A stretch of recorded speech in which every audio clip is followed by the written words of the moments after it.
वसुदेवसुतं देवं कंसचाणूरमर्दनं देवकी परमानन्दं कृष्णं वन्दे जगद्गुरुं।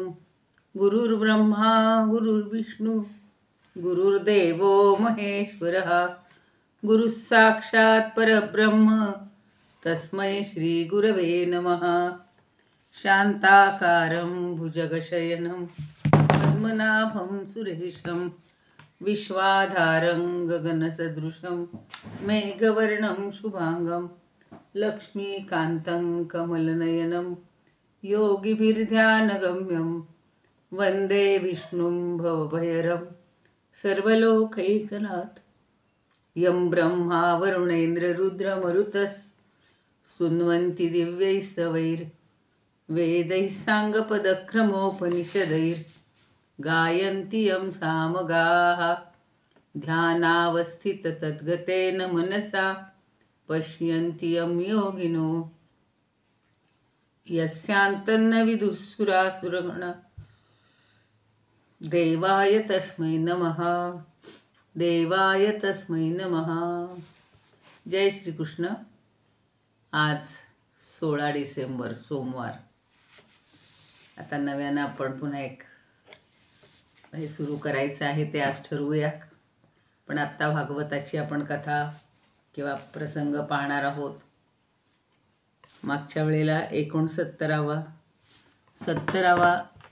अध्याय झालेला होता, सर्ग झालेला होता, आणि आज 71 घ्यायचं आहे. आता 69 झाला होता, 70वा आज घ्यायचा आहे. 70व्यामध्ये फक्त जरासंधानी ज्यांना सगळ्या बंदिस्त केलं होतं त्या सगळ्या राजांनी आपला दूत पाठवलेला आहे असा एक भाग आलेला आहे याच्यामध्ये. आणि परवा आपण पाहिलेलं होतं की सगळ्या 16,000 पेक्षाही जास्त राण्यांकडे श्रीकृष्णाची दिनचर्या कशी आहे, म्हणजे गृहस्थाश्रमात तो कसा आचरण करतो, आपल्याला एक आदर्श म्हणून त्यांनी तो दाखवलेला होता किंवा दिलेला होता की गृहस्थाश्रमातली सगळी कर्म, सगळी कर्तव्य भगवान कशी पार पाडतात ते आपण पाहिलं होतं. आता पण दिनचर्या कशी आहे,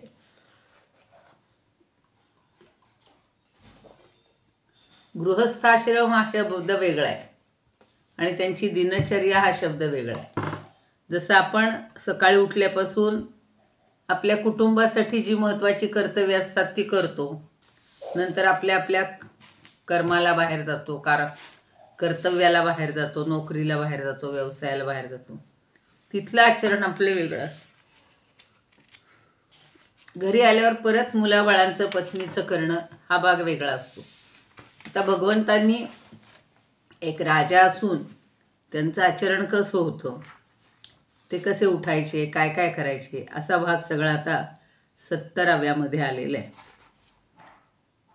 आता एक अगदी गंमत म्हणतात तसं आत्ता थंडी खूप सुरू झालेली आहे आणि मंदिरात मी जाते तर तिथल्या बायकांची अशी बोलणी सुरू झाली होती, काय थंडी आहे हो, अंथरुणातनं उठावंसं वाटत नाही.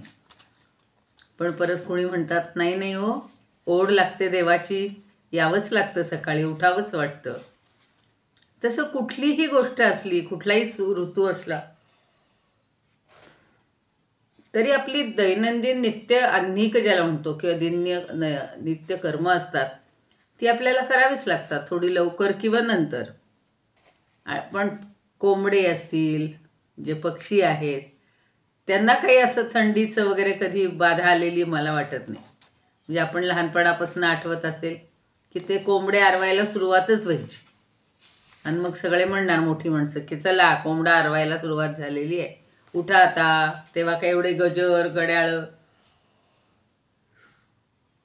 इतक्याचं काही प्रस्तर नाही. ते गजराची घड्याळ वेगळी असायची, अशी गोल गोल, आणि त्याचा गजर लावून ठेवायचे. पण त्याच्यापेक्षा सुद्धा कोकिळ खू खू करायला लागला किंवा कोंबडे आरवायला लागले की लक्षात येतं की आता पहाट झालेली, सकाळ झाली, उठायला पाहिजे. तसं त्यावेळेला सुद्धा कोंबडे आरवायला लागले पहाटे की सगळ्या श्रीकृष्णांच्या ज्या पत्न्या होत्या त्यांना ते नको वाटायचं. ते अगदी आता त्याचा विरह होणार म्हणून व्याकुळ होऊन जायच्या आणि त्या कोंबड्यांना शिव्या शाप द्यायच्या. किंवा पारिजातकाच्या वनामध्ये वाऱ्यानं जागे झालेले जे पक्षी आहेत ते पण भाटांप्रमाणे श्रीकृष्णाला जागवण्यासाठी छान मधुर किलबिलाट. आत्तासुद्धा आपण पाहतो चिमण्या, कावळे, सगळे जे सारस वगैरे सगळे पक्षी असतात, भारद्वाज, ह्यांचा सगळ्यांचाच पहाटे एक वेगळा आवाज, किलकिलाट छान सुरू होतो आणि भ्रमर जे असतात ते गुंजारव करतात. तर या सगळ्यामुळं ब्राह्ममुहूर्त हा भगवंतांना जाग करण्यासाठी असायचा आणि ब्राह्ममुहूर्त येऊच नाही असं त्यांच्या पत्न्यांना वाटायचं. पण हे पहाटे उठायचे, ब्राह्ममुहूर्तावर उठायचे. आता काही जण भगवंताला सतत अशी प्रार्थना करतात की हे आत्मस्वरूप आहेत, अखंड आहेत, स्वयंप्रकाश आहेत, निरुपाधिक आहेत, अविनाशी आहेत, अविद्यारहित आहेत, जगाच्या उत्पत्ती, स्थिती आणि लयाला कारण असणाऱ्या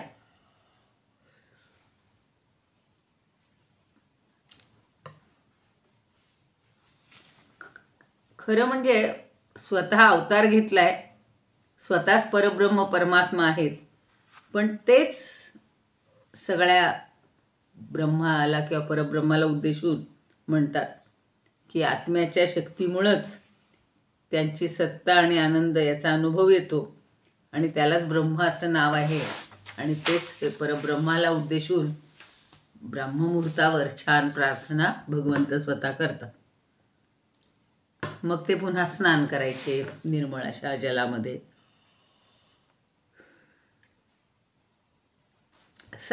साधा म्हणजे वस्त्र आणि हे त्यांचं परिधान करणं असायचं. स्वच्छ वस्त्र, धोतर नेसून आणि उपरणं वगैरे पांघरून संध्यावंदनादी कर्म करायचे.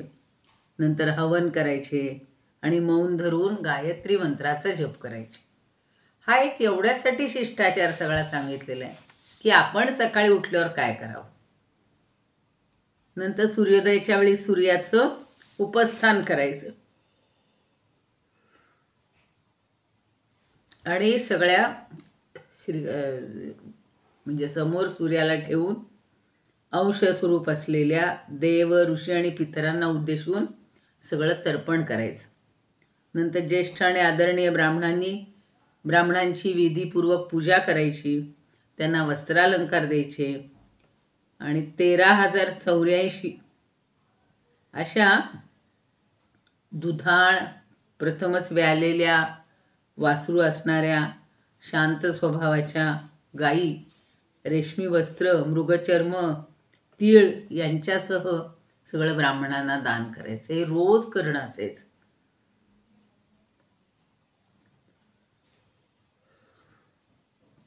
आणि मग त्या गायींना सुंदर अशी हे घालायची वस्त्र, म्हणजे काय म्हणू पण मोत्यांच्या वाळा घालायच्या, शिंगांना सोनं आणि खुरांना चांदी मढवलेली असायची. अशा गायी त्यांना ब्राह्मणांना दान करायच्या. नंतर गायी, ब्राह्मण, देवता, वडील माणसं, गुरुजन आणि सगळ्या प्राण्यांना प्रणाम करून मंगल वस्तूंना सुद्धा स्पर्श करायचे. आपल्याकडे असतं बघा, काही ठिकाणी अशी असतात, सगळीकडे आपण असा नमस्कार करतो. नंतर त्यावेळेला आरशातही पाहायचं असायचं, पण तुपात आपलं मुख पाहण्याची पद्धत होती. तूप आणि आरशात असं 2 ठिकाणी आपलं मुख पाहायचं. गाय, बैल, ब्राह्मण, देवता यांचं दर्शन घ्यायचं. मग पुरवासी म्हणजे सगळे नगरातले राहणारे, अंतपुरात राहणाऱ्या 4 वर्णाच्या लोकांच्या कामना पूर्ण केल्यानंतर आपल्या अन्य प्रजेची इच्छापूर्ती करून त्यांना संतुष्ट करायचे आणि या सर्वांना प्रसन्न पाहून स्वतः आनंदी व्हायचे. केवढा वेळ देणं आहे बघा सगळ्यांसाठी. हल्ली लोक म्हणतात मला वेळ नाही, त्या पोराकडं बघा, आईला म्हणतील बघ बाई तुझी तू. तिला ड्युटी असली तर तिनं काय म्हणावं, तिनं कोणाला सांगायचं, पण मग भराभरा आवरून तिला जावंच लागतं. आता स्वतःला फुलांच्या माळा, चंदन तांबूल या सगळ्या वस्तू स्वतःला नाही, ब्राह्मणांनाच दान करायचे आणि स्वजन मंत्री राण्यांना ते वाटून स्वतः पुन्हा उपयोगात आणायचे. आणि त्यांचा जो सारथी सुग्रीव नावाचा होता, तर घोडे जुंपलेला अत्यंत अद्भुत असा रथ घेऊन यायचा. मग प्रणाम करून भगवंताच्या समोर तो उभा राहायचा. मग नंतर सात्यकी आणि उद्धवासह आपल्या हातानं सारथ्याचे हात पकडून सूर्य जसा उदयाच्या लावर आरूढ होतो त्याप्रमाणे भगवान रथावर आरूढ व्हायचे. मग सगळ्या अंतपुरातल्या स्त्रिया त्यांच्याकडे पाहत, म्हणजे हल्ली आपलं बाय करणं म्हणतात तसं, मोठ्या कष्टानं निरोप देत भगवंत स्मितहास्य करत महालाच्या बाहेर पडायचे. मग सगळ्या यादवांसह सुधर्मा नावाच्या सभेत प्रवेश करायचे. रामायणाच्या काळामध्ये सुद्धा सुधर्मा नावाची सभा, म्हणजे मला इतकं छान वाटतंय की दोन्ही काळातलं साम्य असं आहे. सुधर्मा म्हणजे सु म्हणजे चांगला आणि धर्म म्हणजे धर्म. तर जिथे चांगला धर्म पाळला जातो अशी राजसभा किंवा असा जो काही हॉल असेल हे असेल सभेचा, त्याला सुधर्मा म्हणायचे. आणि त्या सभेत ते जाऊन बसायचे. तहान, भूक, शोक, मोह, जरा, मृत्यू हे 6 विकार त्यांना कधीही बाधायचे नाहीत. आपण जर न खाता पिता गेलो कुठे तर आपलं सगळं चित्त तिकडंच राहतं. अरे छा, आज इकडे यायचं होतं, मग हेच राहिलं तेच राहिलं. पण त्यांना ह्या गोष्टीच्या पलीकडे गेलेले होते ते, म्हणजे साक्षात परब्रह्म परमात्मा असल्यामुळं त्याच्या तहान भुकेच्या पलीकडे होते. त्यांना त्याची काही जाणीव नव्हती. आणि ज्यावेळेला ते विराजमान व्हायचे सिंहासनावर तर त्यांच्या अंगकांतीनं सगळ्या दिशा उजळून जायच्या. आकाशात जसा तारकांनी वेढलेला चंद्र शोभून दिसतो तसे या श्रेष्ठ यदुवीरांच्या मध्ये यदुपती श्रीकृष्ण उठून दिसायचे, शोभून दिसायचे. मग आता परीक्षिताला सांगतायत शुकदेव की सभेमध्ये विदूषक निरनिराळ्या प्रकारच्या हास्य विनोदांनी, नटाचार्य अभिनयांनी आणि नर्तकी कलापूर्ण नृत्यांनी अशा वेगवेगळ्या प्रकारे भगवंताची सेवा करायची. पूर्वीच्या काळी हा एक भाग असायचा बघा, की राजाला सुद्धा नित्य करमणूक हवी आहे, काहीतरी मनोरंजनाचं साधन हवे. आणि सगळे भाट असायचे, ते सगळी स्तुती करायची. तर प्रत्येकानं, म्हणजे काहींनी विदूषक हा त्याला खुशमस्करी असं म्हटलं जायचं. म्हणजे थोडीशी थट्टा करून मस्करी करून त्या राजाला नेहमी त्यांनी खुश ठेवायचं म्हणून त्याची गरज असायची. जे नट असतील, नटांमधले जे श्रेष्ठ असतील ते अभिनय करून दाखवायचे आणि नर्तकी असतील त्या नृत्य करायचे. मग मृदंग, वीणा, पखवाज, बासरी, झांज आणि शंख या वाद्यांच्या सुरात सूत, मागध आणि भाट हे नाचत गात आणि भगवंताची स्तुती करत असायचे. काही वेदवेत्ते ब्राह्मण तेथे बसून वेदमंत्राचं छान विवेचन करायचे आणि काही जण पवित्र कीर्तिराजांची चरित्र ऐकवायचे. म्हणजे आल्या आल्या लगेच कामाला सुरुवात नाही, तर थोडंसं एक चांगलं प्रसन्न वातावरण निर्माण करायचं.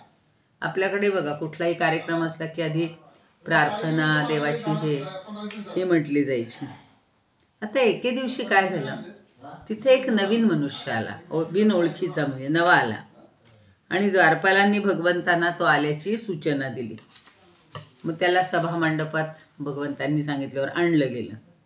मग तो भगवंताच्या समोर हात जोडून उभा राहिला, नमस्कार केला आणि त्यांनी सगळ्या राजांचं आपल्या दुःख सांगितलं की जे 20,000 राजे जरासंधाच्या दिग्विजयाच्या वेळी त्याला शरण आले नव्हते, त्यांना जरासंधानं कैद करून एका किल्ल्यात ठेवलेलं होतं. जसं त्या भौमासुराने एवढ्या 16,000 स्त्रियांना ठेवलेलं होतं, तसं यानं 20,000 चांगले राजे जे ह्याला शरण आले नाहीत त्यांना कैद करून ठेवलेलं होतं. म्हणून ते सांगतायत की आपलं जे स्वरूप आहे हे कुणालाही न कळणार आहे आणि जे आपल्याला शरण येतात त्यांचं सगळ्यांचं भय आपण नाहीसे करता. तेव्हा हे प्रभो, आमची भेदबुद्धी नाहीशी झालेली नाही, आम्ही संसारामुळं भयभीत झालेलो आहोत आणि आपल्याला शरण आलेले आहोत. कृष्ण कृष्णा परप्रमेयात्मन प्रपन्न भयभंजन वयं त्वां शरणं यामो भवभीता पृथक्विधा. आता अजूनही त्यांनी स्तुती केलेली की हे भगवान, बहुतेक लोक निषिद्ध कर्मे करण्यामध्ये गुंतलेले असतात. ते आपण सांगितलेली आपली उपासनारूप कल्याणकारी अशी कर्म करत नाहीत. जीवनासंबंधी आशा अभिलाषा मनात ठेवून सतत त्यामध्येच भरकटत राहतात. आणि जे बलराम असे आपण कालरूपाने ज्यांची जीवनाची आशा तत्काळ धुळीला मिळवता, तर आपण बलवान आहात आणि सगळ्यांच्या ज्या काही आशा असतील त्या सगळ्या धुळीला मिळवता. म्हणून आपल्याला आम्ही वंदन करतो, नमस्कार करतो. तुम्ही संतांचं रक्षण करता, दुष्टांना शासन करण्यासाठी आपण अवतार घेतला. आणि असं असताना सुद्धा एखादा राजा आपल्या आज्ञेविरुद्ध वागून आम्हाला दुःख देतो, याला काय म्हणायचं? त्या जरासंधाबद्दल हा सगळा संदेश घेऊन तो मनुष्य आलेला आहे. आणि पुन्हा त्या म्हणतायत ते सगळ्या राजांचा संदेश देतोय की हे प्रभो, राज्योपभोगाचं सुख विषय साध्य असून स्वप्नाप्रमाणे क्षणभंगूर आहे. सगळ्या राजांना लक्षात आलं आहे की हेच क्षणभर आहे, सुख आहे, क्षणभंगूर आहे. तरीही नेहमी भयग्रस्त अशा नाशवंत शरीराचं आम्ही ओझं वाहतोच आहोत. तर काय करणार? माणूस म्हणतो ना, आहे तोपर्यंत जगायचं आहे, यातना झाल्या तरी भोगायच्या आहेत. म्हणून हे सगळं टाळण्यासाठी भगवंताचं स्मरण करायचं आहे. पण आपल्याला ते झेपत नाही, पटत नाही. आणि तुमच्याच मायेमुळं अत्यंत धीन झालेले आम्ही निष्काम भक्तांना तुमच्यापासून मिळणारं आत्मसुख सोडून अकारण हे सगळे कष्ट आता भोगतोय. त्या बंदिवासात ते आहेत, त्यामुळे त्यांना वाईट वाटते.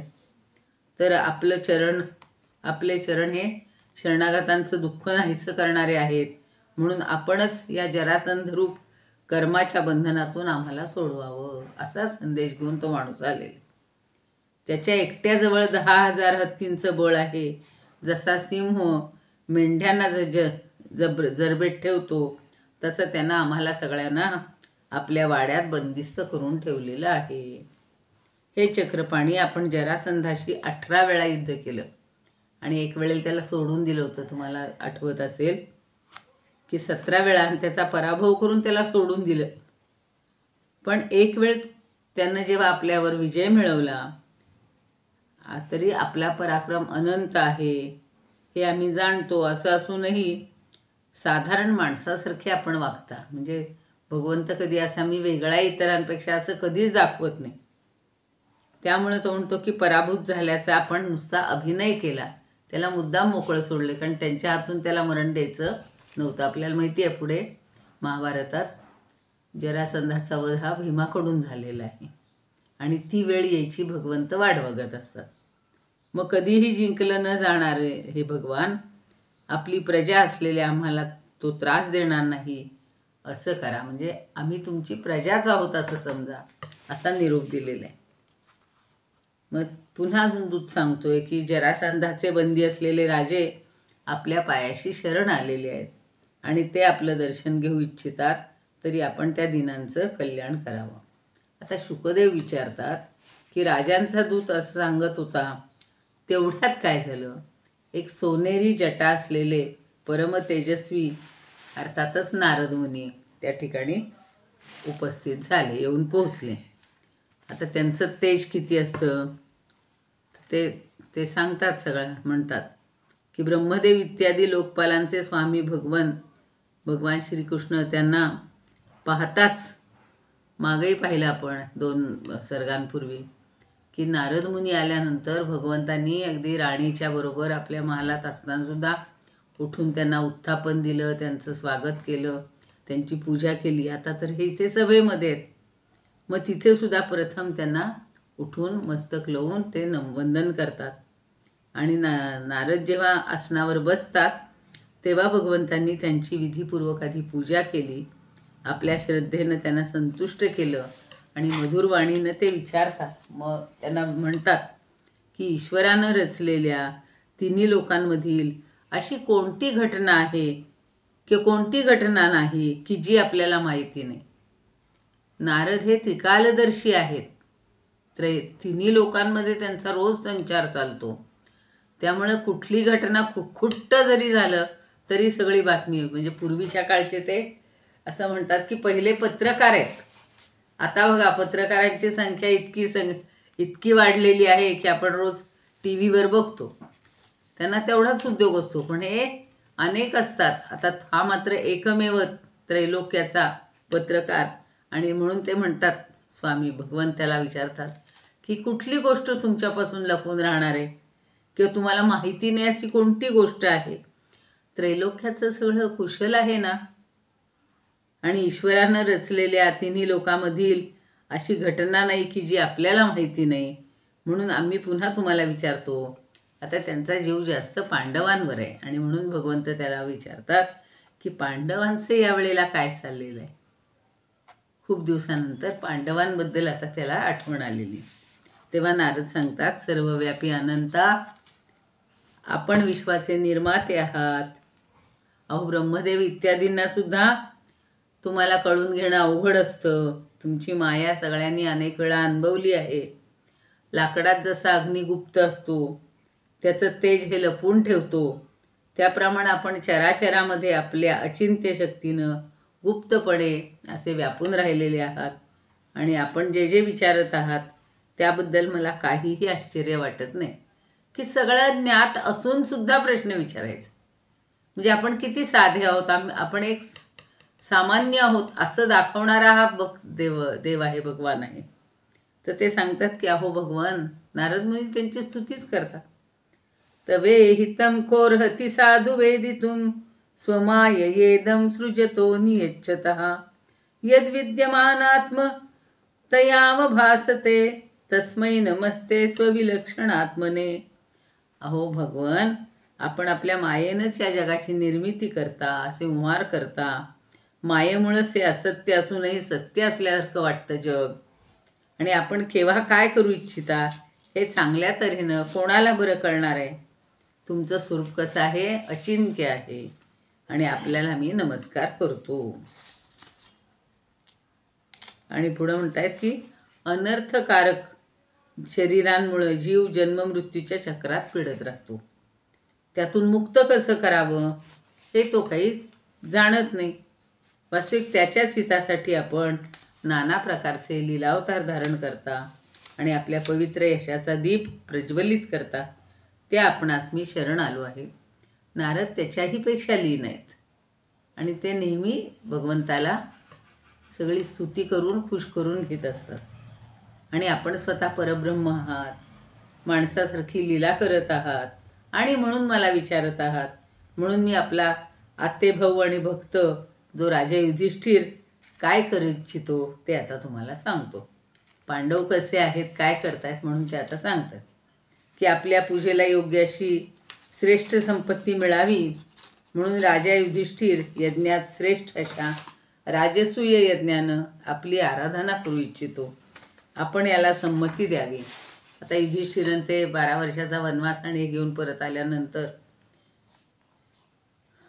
आता त्यांनी एक राजसूय यज्ञ करायचं ठरवलेलं असतो. आणि राजसूय यज्ञ म्हणजे सगळ्यांवर त्यांचं वर्चस्व आहे. जसं अश्वमेध यज्ञ केला की तो अश्व सगळा फिरून येत असतो, तसा राजसूय यज्ञ केला की आपण सर्वांचे सम्राट आहोत असे सिद्ध होतं. म्हणून त्या श्रेष्ठ यज्ञामध्ये आपलं दर्शन घेण्यासाठी देव आणि सगळे यशस्वी राजे हे येणार आहेत.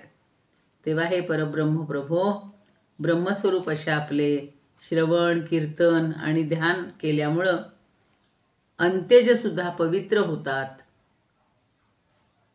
तर मग जे आपलं दर्शन आणि स्पर्श प्राप्त करून घेतात त्यांच्याबद्दल तर काय सांगावं.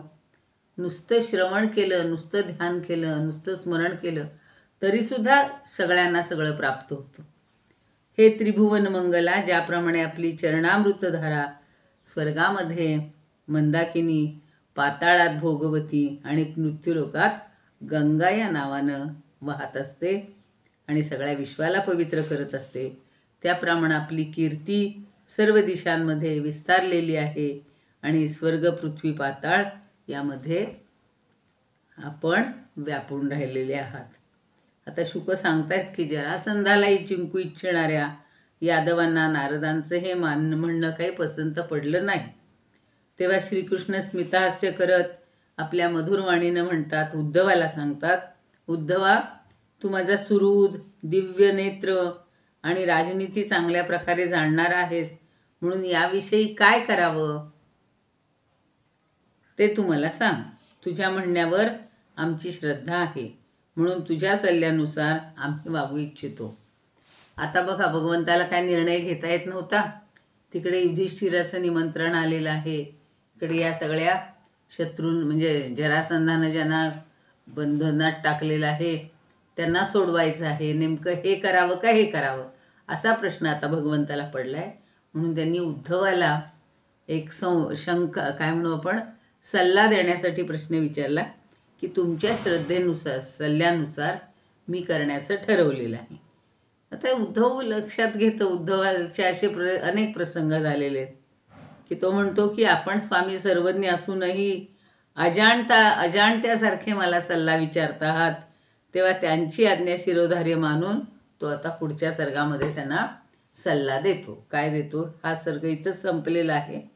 आणि श्रीकृष्णानं इंद्रप्रस्थाला युधिष्ठिराच्या राजसूय यज्ञामध्ये जावं असा सल्ला दिला जातो.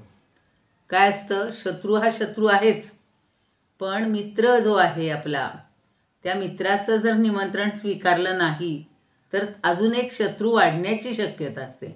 अशी सगळी राजनीती कौटिल्यानं पण सांगितलेली आहे. आणि शिशुपाल वध म्हणून जे माघ कवींनी या सगळ्या पुराणांच्या आधारेच काव्य रचलेली आहेत, महाकाव्य रचलेली आहेत, त्यामध्ये हा सगळा राजधर्म त्यांनी तिथं समजावून दिलेला आहे. आणि तेव्हा असाच प्रश्न विचारलेला असतो तर ते सांगतात की तुम्ही काय कराल जर युधिष्ठिरानं बोलवलेलं आहे त्या यज्ञाच्या ठिकाणी गेला नाहीत तर तो तुमच्यावर नाराज होईल. पांडव तुमच्यावर प्रेम करतात, तुमचे अगदी जवळचे मित्र आहेत असं म्हणलं तरी चालेल, आणि त्यांनी बोलावल्यानंतर तिकडं नाही गेलात तर ते नाराज होणार. त्यापेक्षा तुम्ही आधी तिकडे जाणं महत्त्वाचं आहे. या शत्रूंना काय आता एवी तेवी त्यांनी डांबून ठेवले, 4 दिवसांनी गेलं तरी काय फरक पडणार आहे. आणि तो जरासंध तर आहेच, कायमचा शत्रूच आहे, त्याचं शत्रुत्व काही संपणार नाही आहे. पण मित्रत्वाला शत्रुत्व करू नका असा सल्ला देऊन आता हे पुढं इंद्रप्रस्थाला भगवान जातात. मग श्रीकृष्णांचं म्हणणं ऐकून अत्यंत बुद्धिमान अशा उद्धवानं देवर्षी नारद, सभासद आणि श्रीकृष्णाच्या मतावर विचार केला आणि तो उत्तर देतो बघा. तो काय उत्तर देतो बघा. तो म्हणतो, भगवान, देवर्षी नारदांनी सांगितल्याप्रमाणे आपण आतेभाऊ पांडवांच्या यज्ञात जाऊन त्यांना सहाय्य केलंच पाहिजे. त्याचबरोबर शरणागताचं रक्षण करणं हेही आपलं कर्तव्य आहे. तेव्हा ही प्रभो, जो सर्व दिशांवर विजय मिळवतो तोच राजसूयज्ञ करू शकतो. मी मगाशी म्हटलं की सगळीकडे विजय मिळवल्यानंतर तो राजसूयज्ञ करायचे. तेव्हा जरासंधाला जिंकल्यामुळं पांडवांचा यज्ञ आणि शरणागतांचं रक्षण या दोन्ही गोष्टी साधतील असं मला वाटतं. शिवाय आमचंही मोठं काम होईल. कैद असलेले राजे मुक्त केल्यानं आपली सर्वत्र प्रकीर्ती होईल.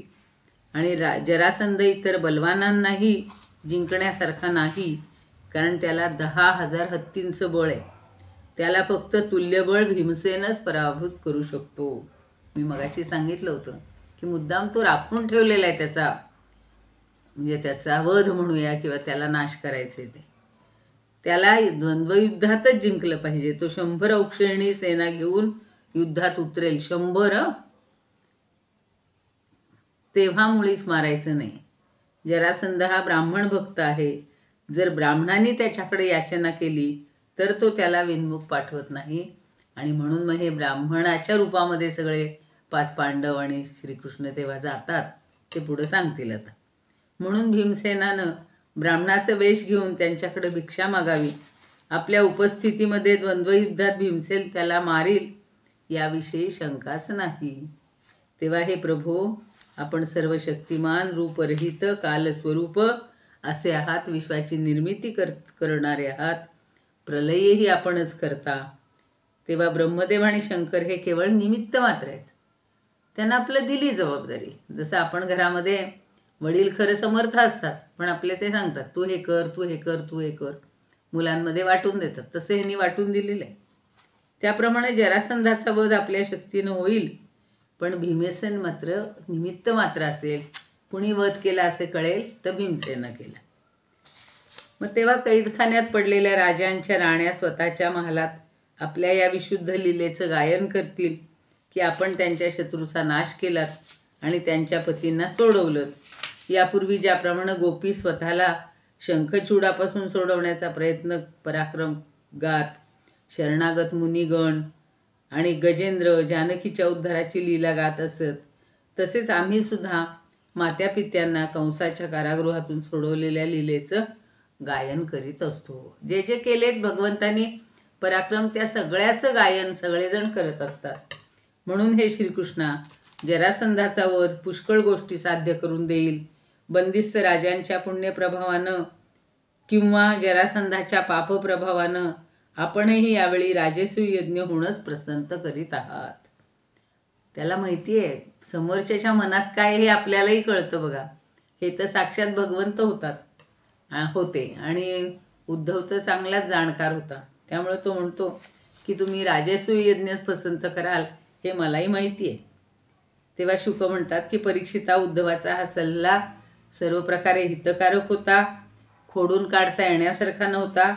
नारद, यदुवंशातील ज्येष्ठ श्रेष्ठ स्वतः श्रीकृष्णांनी सुद्धा त्यांचं म्हणणं मनापासून ऐकलेलं आहे.